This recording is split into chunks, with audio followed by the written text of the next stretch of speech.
안녕하세요. 오늘도 사연 살롱을 찾아주셔서 감사합니다.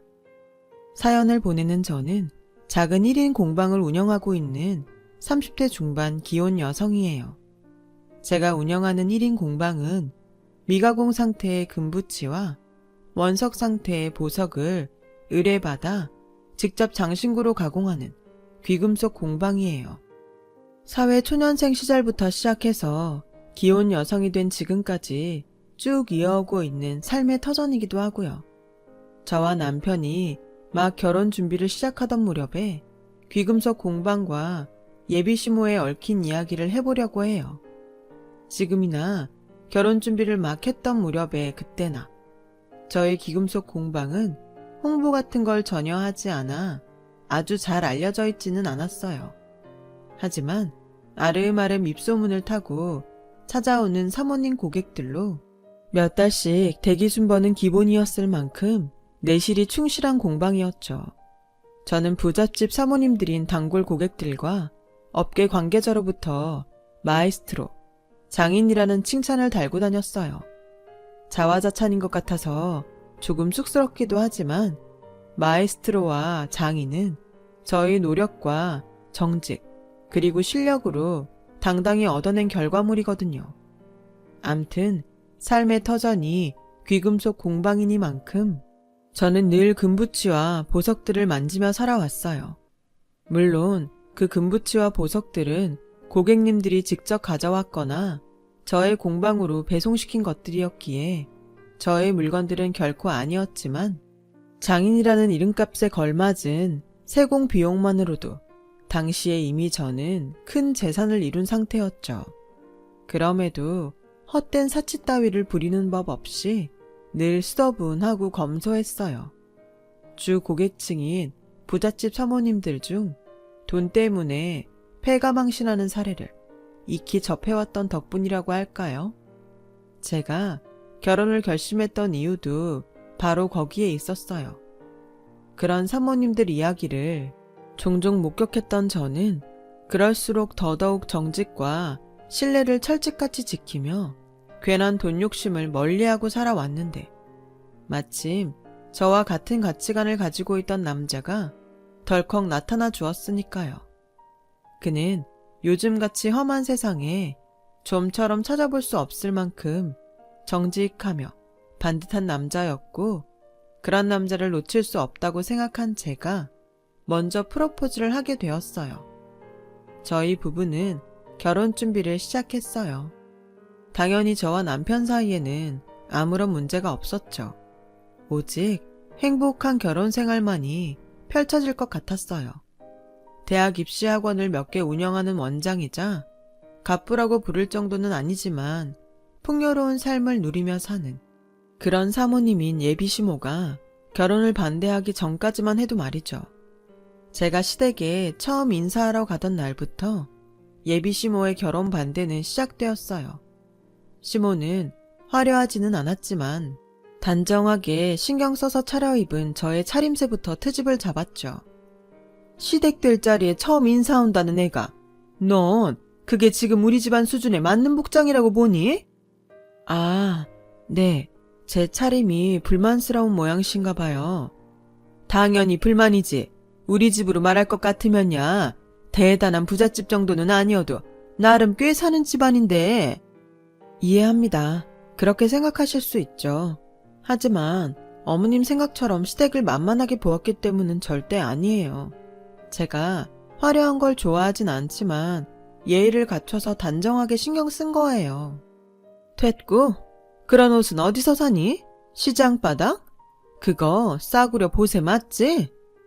어머님이 입고 계신 명품처럼 품격 있는 옷은 아니지만 신뢰가 될 만큼 격떨어지는 복장은 아니라고 생각합니다. 하기사, 어떻게 보면 네 딴에는 나름 신경을 쓰기는 쓴 차림새의 모양이구나. 돈벌이도 안 되는 목공예품 공방이나 운영하는 처지에 거적대기나 누더기 같은 행색 말고 그래도 옷 비스꾸무리한 걸로다가 챙겨 입고 온 걸 보면 말이다. 목공의 공방이요? 아무튼 나도 들을 만큼 다 듣고 생각이 있으니 반대하는 거야. 예비시모가 결혼을 반대하는 이유는 저를 향한 두 가지 오해였어요. 첫 번째 오해는 저의 소탈한 차림새였죠. 그 차림새를 본 예비 시모는 제가 돈벌이가 안 되는 일을 하고 있는 줄 안 거죠. 그만큼 친정도 그렇게 생각한 것 같았어요. 그래서 양가의 경제적 차이가 너무 심하다는 이유로 결혼을 반대했죠. 제가 귀금속 세공 장인으로서 이미 많은 재산을 축적해 놓았다는 사실은 까맣게 모르는 채로요. 예비시모의 두 번째 오해는 제가 운영하고 있던 1인 귀금속 공방에 대한 오해였어요. 저의 귀금속 공방을 목공예품 공방 정도로 오해하고 있었죠. 예비시모의 말에 따르면 저의 귀금속 공방을 이렇게 생각했다더라고요. 왜 그런 곳 있잖아요. 민가 하나 없는 국도변을 지나가다 보면 가끔 눈에 띄는 주변에 인가 하나 없이 너무 생뚱맞은 자리에 있는 데다가 장승 같은 장식물들로 가득한 분위기 탓에 저긴 뭐 하는 곳이지? 살짝 그런 곳이요. 괴팍하며 돈도 없이 가난하기만 한 장인이 목공에 평생을 바친답시고 막걸리에 취해 예술을 하는 그런 느낌의 곳이요. 물론 목공예품 공방에 대한 이야기는 전적으로 예비 시모의 말을 그대로 옮긴 것일 뿐 저야 당연히 비슷한 분야에서 일하는 입장이기 때문에 목공예품 장인분들을 존중하죠. 예비 시모가 잘못된 선입견으로 그렇게 말했다는 거지. 저는 목공예품 장인분들을 정말 진심으로 존경해요. 어쨌거나 저쨌거나 그날의 첫인사는 저를 향한 예비 시모의 오해로 인한 결혼 반대 속에서 끝이 나버렸고 저는 예비 시모가 계속 결혼을 반대하면 어쩌나 하는 깊은 걱정을 품은 채로 무거운 걸음을 돌려야만 했어요. 그런데 아니나 다를까 남편이 저를 공방에 데려다주고 돌아오기 무섭게 예비 시모가 남편을 붙들어 앉혀놓고 또 결혼을 반대했어요. 제가 없는 자리이니만큼 아주 노골적인 강요였죠. 어디서 잡상이를 애인이랍시고 데려오기를. 잡상인? 누가? 그 사람이? 목공이나 하면서 사는 사람들 신세야 뻔하지. 잘 돼봤자 고속도로 휴게소 좌판에서 쌀데기 없는 것들이나 팔 것이고 그나마도 잘못되면 국도변에서 지나가는 차들이나 억지로 붙들어 세워놓고 복졸이니 주걱이니 비싸게 강매하는 잡상인 꼬라지일 것이고 어디 엄마 말이 틀렸다든? 뭔가 좀 선입견이 되게 심한 모양인데 설사 목공예품 장인이라고 쳐도 엄마 말처럼 나쁜 게 아니에요. 선입견이 아니라 엄연한 사실이야. 그러니 잡상인 같은 여자 말고 번듯한 집에서 잘 배우고 차만 찾아 다시 만나서 결혼할 생각이나 해. 결혼을 할 거면 우리 집안 수준에 맞는 자제를 며느리로 드리라고. 그만 좀 해요. 아무리 아들이라지만 막 실망감 들려고 그런다 정말. 어쩌겠니? 실망해도 별 수 없는 일인 것을 내 눈에 흙이 들어간다고 해도 이렇게 수준 차이 많이 나는 결혼은 절대 반대니까 그렇게 알아. 내가 엄마 혹시나 돈 보고 결혼 허락할까봐 그 사람 재산 얘기 잘 안 하려고 했는데 그렇게까지 덮어놓고 반대한다면야 어쩔 수 없지 뭐. 솔직히 굳이 따진다면야 한참 모자란 쪽은 우리 집이지. 그 사람 통장에 들어있는 현금만 해도 엄마 학원이니 뭐니 내 재산까지 다 포함한 우리 집보다 훨씬 많을걸? 그리고 그 사람이 얼마나 인정받는 장인인지 알면 이런 얘기 절대 못해요. 꼴랑 목공의 공방이 돈이 있어 봤자 푼돈이나 되려고? 엄마는 학원 원장이면서 사람이랑 대화하는 태도가 왜 그래? 그런 태도로 학생들 어떻게 가르쳤지? 제발 사람 말 좀 제대로 들어요. 내가 계속 얘기했잖아. 지금도 얘기하고 있잖아. 목공의 공방 아니라니까. 아니면 어디 시골구석 한지 공방 뭐 그런 거라디? 그래봤자 거렁뱅이 신세 거기서 거기지 뭘. 일단 가서 봅시다. 직접 눈으로 보자고요. 입으로 100번 말해봤자 어차피 안 믿을 테니까. 며칠 뒤 남편이 예비시모를 직접 데리고 저의 귀금속 공방을 찾아왔어요. 예비시모의 오해와 결혼 반대를 불식시키기 위한 일종의 견학 차원이었죠. 그렇게 저희 공방에 견학 오게 된 예비시모의 눈이 도착하기가 무섭게 휘둥그레졌어요. 저희 공방에 널려있는 금부치와 보석 무더기를 직접 마주하게 되었으니까요. 더욱이 부잣집 사모님들로부터 90도 인사를 받아가며 보석 세공사로서 존중받는 저의 모습과도 직접 마주하게 되었으니까요. 그제야 비로소 저를 향한 생각이 모두 오해였음을 깨달은 예비시모는 미안하구나. 내 생각이 짧았던 모양이야. 다 내 오해였고 그 점 거듭 사과하마. 아니에요. 워낙에 사람들에게 잘 알려지지 않는 직업이라서 충분히 오해할 만한 일인걸요. 아무리 그래도 잘못은 분명 잘못이고 잘못을 했으면 당연히 사과를 해야 옳은 일이지. 그렇게 말한 예비시모는 저에게 사과했고 저의 손을 덥석 잡아 쓰다듬어 주더라고요. 마에스트로라고 그러나? 특정 분야의 장인을 지칭하는 말 말이다. 난 내가 사회적으로 이만큼 인정받는 마에스트로인 줄은 꿈에도 몰랐지 뭐니. 그저 좋아하는 일, 행복한 일, 정직히 열심히 해왔을 뿐인데요 뭐. 부끄러울 일 아니야. 되려 어깨 쭉 펴고 당당해야 할 일이지. 우리 며느님의 평생의 노력을 깎아내려서 미안해. 다시는 이런 일 없도록 반성하고 또 반성할게. 어머님. 그리고 이번에는 내가 먼저 부탁하마.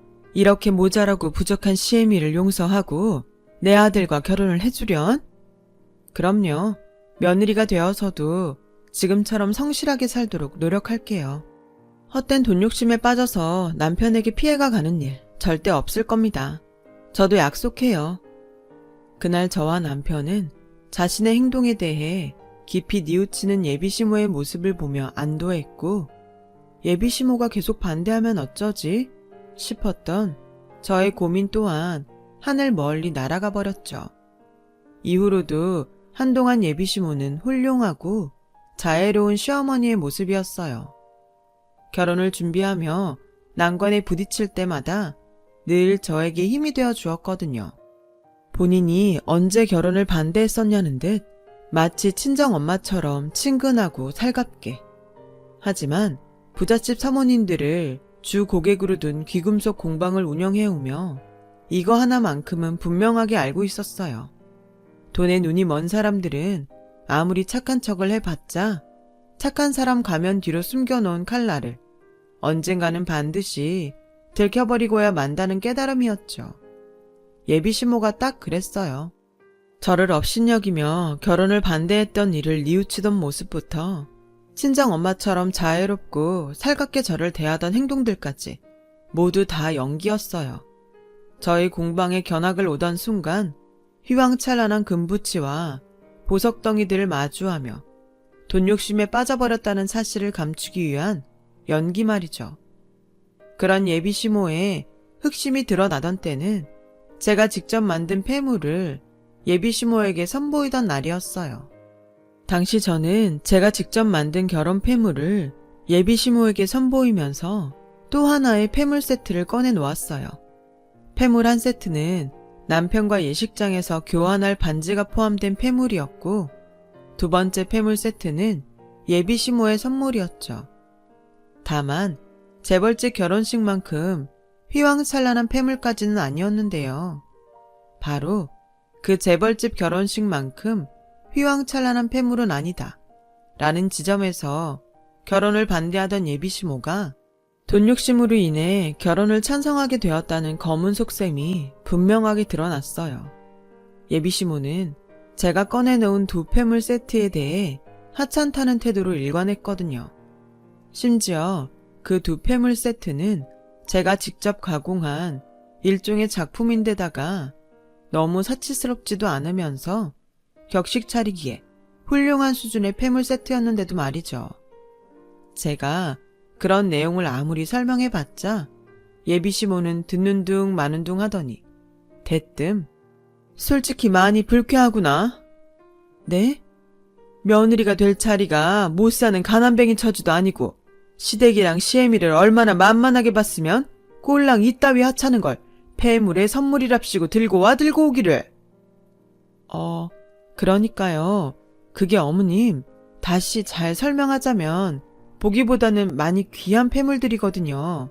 일종의 작품격인 폐물이기도 하고요. 가격대도 저희 결혼에 격식 차리기에는 아주 훌륭한. 공방에 널려있는 귀금속들은 전부 어디다가 꽁꽁 꼽을 쳐놓고는 겨우 이딴 걸 가져오고서는 아주 너만큼은 못 사는 시댁이라고, 너만큼 떵떵거리며 살지 못하는 시엠이라고 나를 그렇게 업신여기지 않는다면 있을 수 없는 일이야. 시어머니는 저희 귀금속 공방에 있는 금부치와 보석들이 전부 저의 것이라고 생각하는 것 같았죠. 하지만 사실은 전혀 다르거든요. 그 금부치와 보석들은 모두가 고객들의 소유물이거든요. 제 공방 오시면 사람들 대부분 그 귀금속들이 다 저의 것이라는 오해를 하기도 하니까요.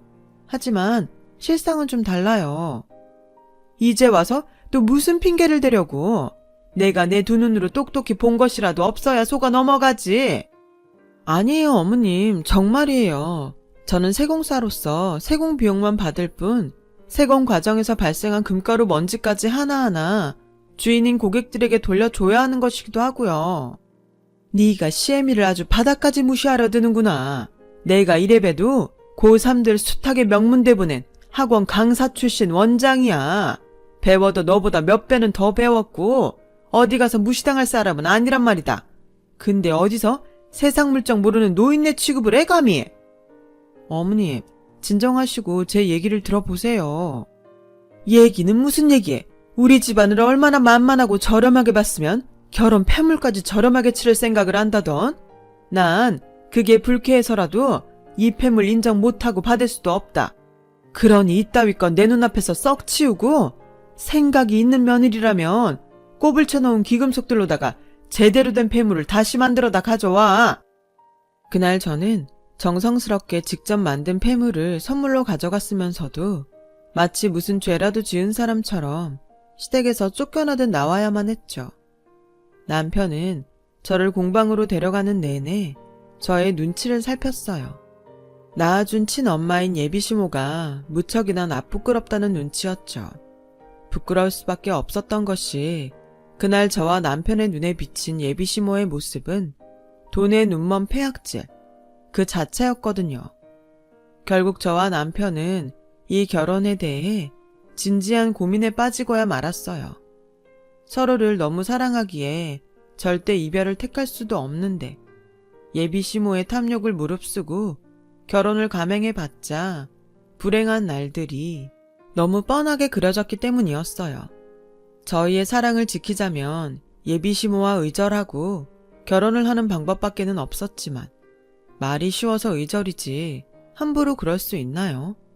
그런데 어느 날 저와 남편이 예비시모의 거취를 두고 심각한 고민에 빠져있던 바로 그때 예비시모가 저의 공방에 불쑥 쳐들어와 떡하니 자리에 앉더니 이번에는 훨씬 노골적인 요구를 해왔죠.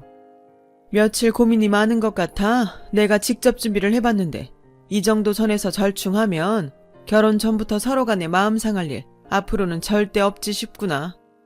그렇게 말한 예비시모가 대뜸 들이민 종이 한 장을 보며 저는 결심했어요. 예비시모와 어쩔 수 없이 의절을 해야만 하겠다고요. 대체 그 종이가 뭐길래 의절까지 결심하게 되었냐고요? 예비시모가 직접 작성해온 폐물 견적서였어요. 그것도 보통 견적서가 아닌 이탈리아 현지 장인의 수제 명품 견적서였죠. 그리고 이탈리아 장인의 명품 견적서에 적혀있던 금액은 일십, 백천만, 십만, 백만, 10억이요? 우리도 나름 뼈대 있는 집안인데 결혼 선물 겸 치르는 폐물이면 그 정도 값어치는 해야겠지. 진심이세요? 계산이 뭐가 잘못된 건 아니고요? 왜? 10억이 너무 약소하니? 하긴 나도 2배쯤 더 부리려다가 말았단다.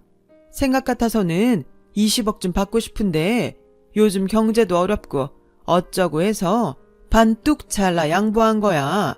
너희 결혼에 이 정도면 헐값이다? 아니요, 제 말은 10억부터가 심하게 과하다는 뜻이었는데요.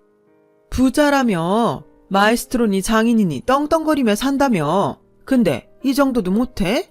차라리 처음 생각대로 20억짜리 견적 뽑아서 들이밀어야 시댁이 그렇게 저렴한 집안 아니라는 경고를 제대로 알아듣겠니? 내가 그렇게까지 해야 그놈의 시댁무시를 그만둘 참이야. 아무리 제가 재산을 많이 벌어두었다고 해도 이건 너무 과하잖아요. 10억? 20억? 그게 무슨 애들 이름도 아니고 10억짜리 폐물은 재벌 사모님들 자식 혼사에도 듣도 보도 못한 금액이라니까요. 그래봤자 어쩌겠니? 벌써 주문 넣고 오는 길인데. 어머님, 10억 정도 되는 금액의 주문이면 선입금 들어온 거 확인되기 전에 제작 안 들어가거든요. 그러니까 선택하세요. 아직 제작 전이니까 지금이라도 주문 취소하든가. 아니면 아들 자식 평생 안 보고 살던가요. 이게 하다하다 아주 어디서 아들까지 들먹여가며 협박질이야. 저희는 어머님 욕심 맞춰줄 수 없다는 얘기 벌써 다 끝났고요. 그 욕심 못 채워드린 채로 결혼을 한다고 해도 어차피 두고두고 저 구박할 것도 뻔하고요. 아닌가요? 구박 정도야 당연히 있겠지. 왜? CM 입장에서는 시댁 무시하는 며느리가 곱게 보일 턱이 없을 테니까. 그러니까요. 그러니까 이 자리에서 선택하라고요. 10억이니 20억이니 하는 욕심을 이쯤에서 단념하던가 아님 아들 며느리 없는 셈 치고 살던가. 누가 그러니? 아들 며느리 없는 셈 치고 살아야 한다고? 나 우리 아들 그렇게 정없이 키우지 않았어. 바로 그때 제가 미리 연락을 해두었던 남편이 이렇게 외치며 나타났어요. 내가 그랬어. 뭐? 내가 그랬다고. 친엄마, 시어머니, 그 자리가 천륜을 저버릴 만큼 돈 욕심에 빠져서 타락했다면, 그래서 도저히 구제할 방법이 없어 보인다면 차라리 없는 셈 치면서 우리 둘이서 행복하게 살자고. 근데 지금 엄마 행동은 도저히 구제할 방법이 없어 보여.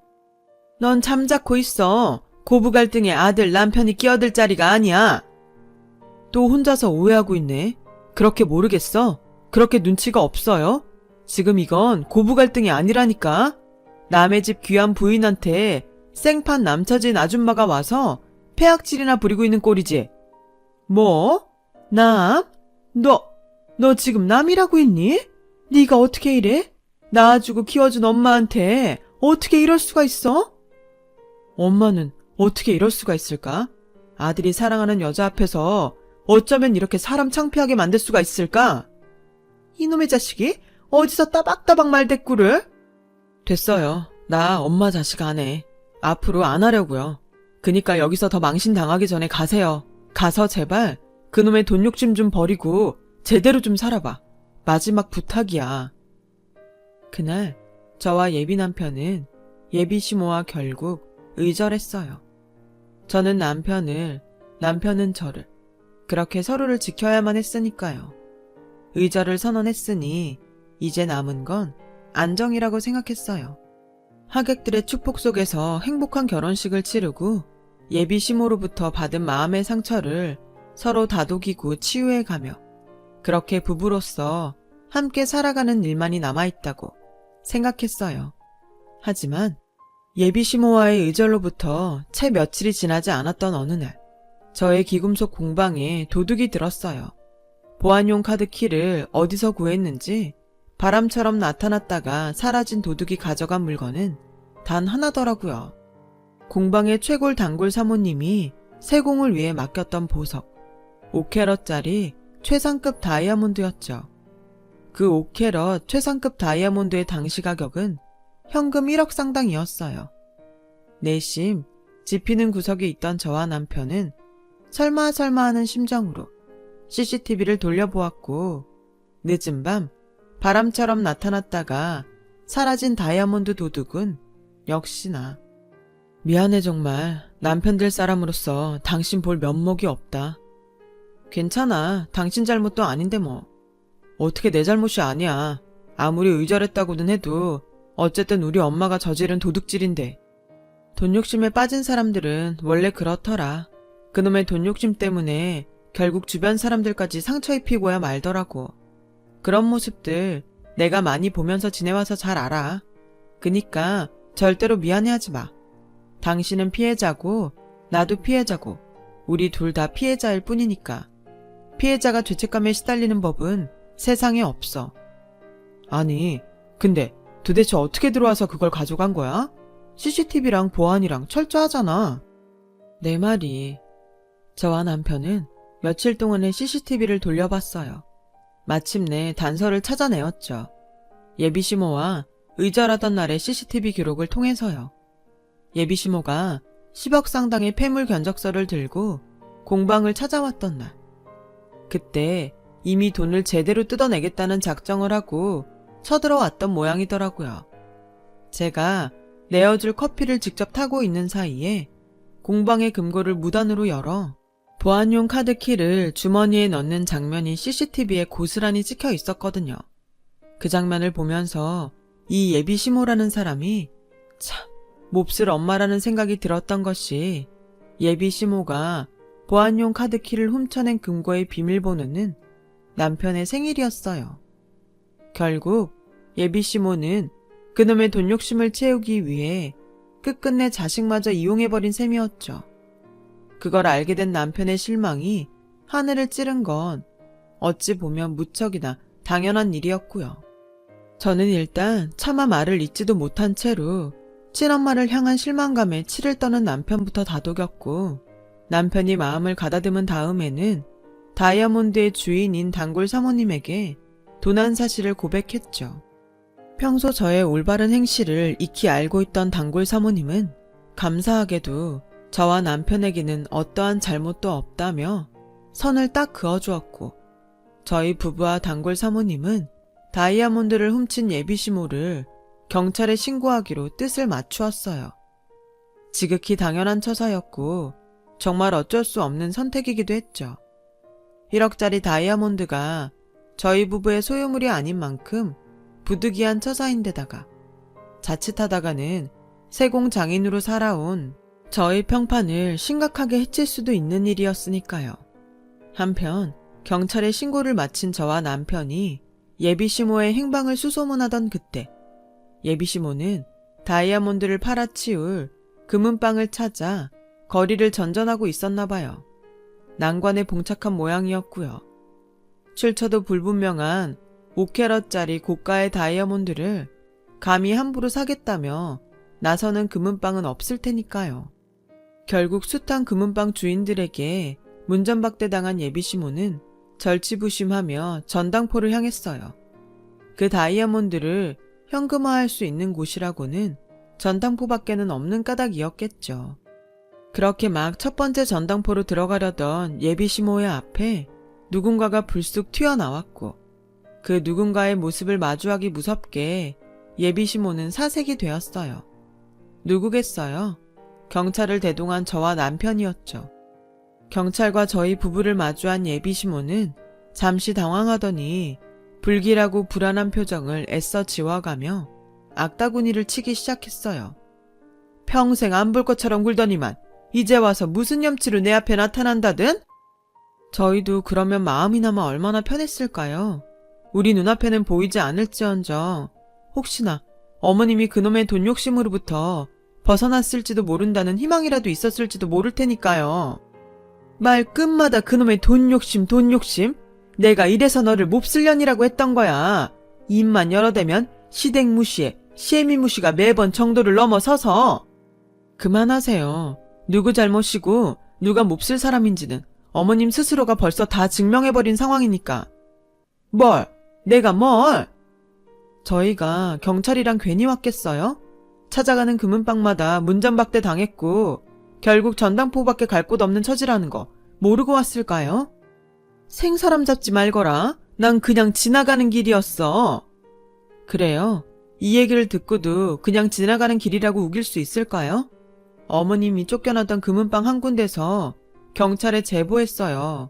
수상한 여자 하나가 구매 내역도 입증 안 되고 보증서조차 없는 5캐럿짜리 다이아몬드를 팔겠답시고 온 금은방을 다 쏘다니는 중이라고. 아무래도 도둑 같다고요. 혹시 도난 신고된 다이아몬드 있으면 근처 전당포에 잠복 한번 해보라던걸요? 그런 위험한 물건을 취급하는 곳은 장물압이 아니면 전당포밖에 없으니까요. 증거 있어? 증거야 널리고 널렸죠. 귀금속 취급하는 공방에서 그 흔한 CCTV 하나 안 깔아놓았을까 봐서요. 제가 말을 마치기 무섭게 탄식을 터뜨린 시몬은 여전히 잘못을 뉘우칠 생각이 없다는 듯이 또 악다구니를 쳤어요. 부모 자식, 시부모 며느리 사이에 네가 어떻게 나한테 이럴 수가 있니? 어떻게 시애미를 감히 범죄자 취급을 할 수가 있어? 당신들 경찰 양반들도 마찬가지야. 시애미가 며느리 물건 좀 가져갔기로써니 멀쩡한 사람 뒤나 밟고 다니는 게 정당한 법이야? 내가 당신들 싹 다 인권유린으로 고소할 거야. 그러니까 썩 물러가서 다들 옷 벗을 각오로 기다리기나 해. 하지만 경찰들은 당신은 지금 절도 현행범으로 검거되는 거라며 계속 연행을 거부한다면 공무집행 방해 혐의까지 더해진다며 예비시모를 신사적으로 대했어요. 하지만 궁지에 몰린 예비시모의 폐악질은 그칠 기미가 보이지를 않았죠. 그래서 누차 설명했잖아요. 공방에 있는 귀금속들은 모두 다 고객들의 소유물이고 저는 세공 장인으로서 공인비만 받을 뿐 세공 과정에서 나오는 금가루 하나하나 전부 고객들에게 돌려드려야 하는 것이라고요. 그러니 절도가 맞고 어머님은 도둑질을 저지른 게 맞아요. 또 결국 지금 이 상황은 어머님 스스로가 자초한 거기도 하고요. 처음부터 돈 욕심에 빠져들지 않았다면 이런 불상사는 애초에 생기지도 않았을 거고 아들 며느리와의 인연도 스스로 끊어낸 셈이니까요. 이제 좀 알겠어요? 당신 신세 당신 스스로 망쳤다는 거. 경찰에서 예비시모가 범인이었다는 사실이 명확해지자 다이아몬드의 주인인 단골 사모님은 물건도 찾았으니 제 얼굴을 봐서 없던 일로 처리해 주시겠다고 선처를 베푸셨어요. 최근엔 학원을 운영해오던 예비시모가 학습지 방문 판매원이 되었다고 해요. 나중에 소문을 듣자 하니 예비시모가 운영하던 대학 입시 학원들이 전부 폐업 처리된 탓에 거지꼴이 되었다더라고요. 예비시모가 도둑질을 하다 걸렸다는 소문이 학부모와 강사들 사이에 퍼졌기 때문이래요. 하긴 학생들을 가르치는 학원 원장이 도둑이라는데 어느 집 부모가 귀한 자식을 그 학원에 보내겠냐고요. 저는 귀금속 세공사로 명성을 더 떨친 덕분에 작년부터는 이탈리아 현지 장인과의 협업을 하게 되었어요. 협업을 하게 되면서 저의 몸값이 몇 배로 뛰었답니다. 그리고 얼마 전 그 이탈리아 현지 장인으로부터 본인이 직접 세공한 고가의 장신구 세트를 친정 엄마의 생일 선물로 받게 되면서 저와 남편의 아이러니는 더 커졌죠. 좀 웃긴다. 뭐가? 의절한 당신 시어머니 생일이 장모님 생일보다 빠르잖아. 그래서 만약 의절하지 않았더라면 어쩌면 지금 이 선물이 우리 엄마의 생일 선물이 될 수도 있었던 거고. 그건 그렇지. 근데 결국 자업자득 아니겠어? 돈 욕심에 눈이 멀어서 스스로 팔자를 망친 건 본인이니까. 내 말이 그놈의 돈 욕심이 뭐라고. 참. 그래서 나도 아이러니해. 하기사 덕분에 이거 하나는 더 확실하게 깨달았지 뭐. 늘 금부치와 보석을 가까이하며 사는 만큼 헛된 욕심은 더더욱 경계해야 한다는 거. 제 이야기를 쓰면서 보니 정직하게 살아야겠다는 마음가짐을 다시금 되새기게 됩니다. 제 긴 사연 들어주셔서 감사합니다. 항상 건강하시고 번쩍번쩍 금길만 걸으세요. 모두들 행복하셨으면 좋겠습니다. 여러분, 사연 댓글에 응원과 현명한 조언 부탁드려요. 좋아요와 구독은 저에게 큰 힘이 됩니다. 오늘도 좋은 일 가득하세요.